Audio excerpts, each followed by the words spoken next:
The press briefing at 1 to 2, and just to keep you updated with what's happening, there has been a plenary session.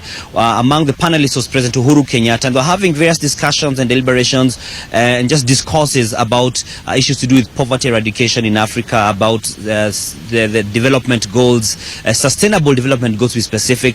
And one of the things that has come out is that Africa feels it's much stronger and ready to trade internationally on a higher level, and so the United Nations has been asked to up its support for the African states in terms of trade, and also what we've also seen is that there have been various conversations about challenging just the status quo of how things have been and things are, and just seeing what exactly value addition is adding to various sectors. For instance, agriculture, which is one of the largest income sources for many African states. A lot of the GDP of many countries is dependent on agriculture.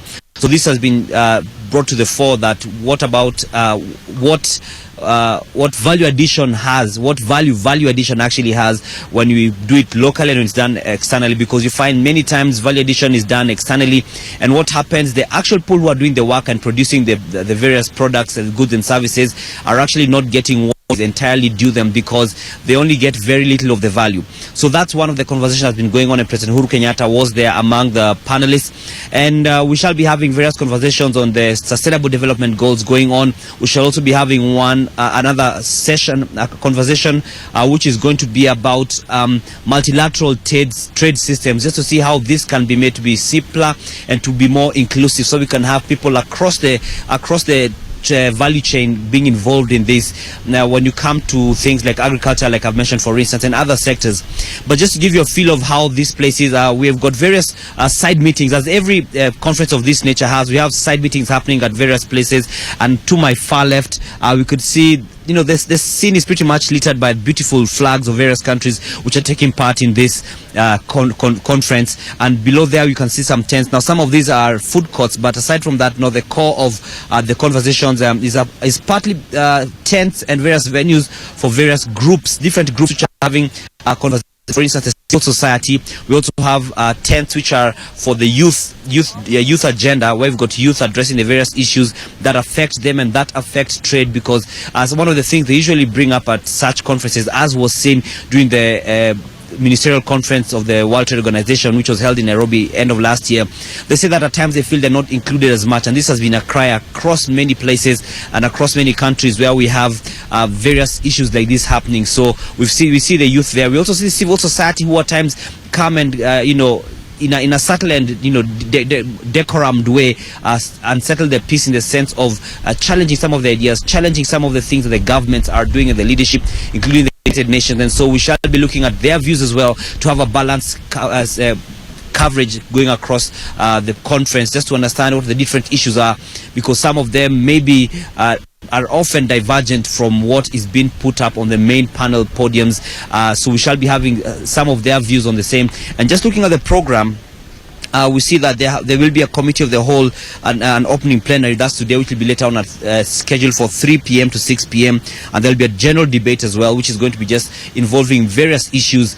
And we'll also have a launch of the E-Trade for All initiative. So we are seeing a lot of technology being factored into trade across the borders, and even coming to this level of meetings. And we know it's 2016, really, without information and technology, you are not going anywhere. You're offline, quite literally. So that's something that is being factored in, because we're seeing how technology is being used to ensure that there's efficiency in trade, efficiency in various aspects of the value chain, just to ensure that we don't have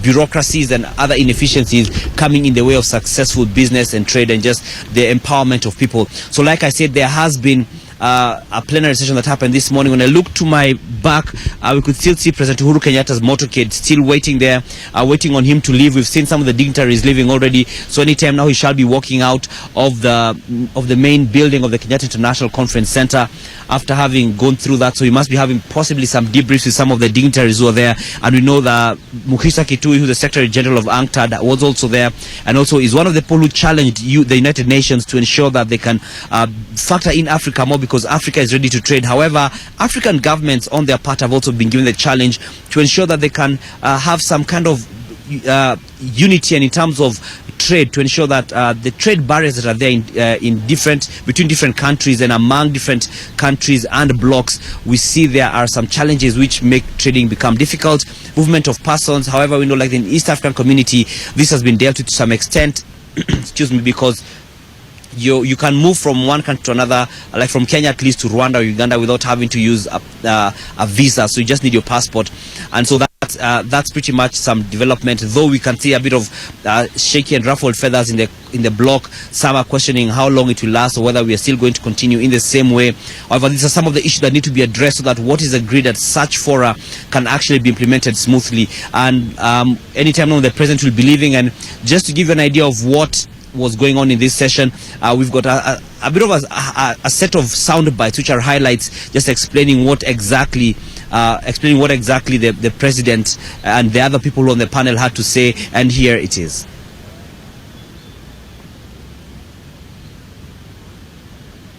Dan Mwangi there, right? We had what the president had to say in our previous clip, but I really do appreciate, and of course remember, this conference comes to Africa after 40 good years, and it's such a pivotal also time for Kenya when it comes to business as well. And of course, Dan Mwangi reporting there from KICC. We shall be giving you more information and keep you apprised as information comes to hand.